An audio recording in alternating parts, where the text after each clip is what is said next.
Welcome to Pindar Poetry. We hope you learned something new. In this video, I will show you how to replace a Nissan Altima door handle. First, gather your tools, including a Phillips head screwdriver, a small flathead screwdriver, and a trim removal tool. You'll also need your new replacement door handle. Before you begin, it's a good idea to protect the surrounding paint with some painter's tape. This simple step can prevent accidental scratches during the removal and installation process, keeping your car looking great. Now, let's get that old handle off. Start by locating the small plastic cover on the edge of the door, usually near the handle. Gently pry this cover off with your trim removal tool or a small flathead screwdriver. Behind it, you'll find a retaining screw.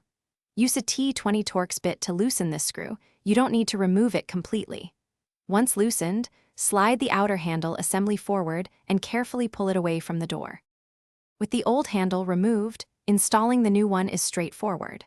First, carefully align the new door handle with the opening in the door panel. Make sure the internal mechanisms line up correctly. Gently slide the handle into its position, ensuring all the clips and tabs engage securely. Once it feels seated, tighten the retaining screw you loosened earlier. Don't over-tighten, but ensure the handle is firm and doesn't wiggle. Before you call it a day, thoroughly test your new door handle. Open and close the door a few times, and operate the handle from both inside and outside to ensure everything works smoothly and securely. Finally, snap the small plastic cover back into place on the door's edge. It should click firmly into position. And hey, while you're upgrading, why not upgrade your feet too? Check the description for a link to some amazing darn tough socks and other great deals. Thanks for watching. Consider subscribing if we helped you.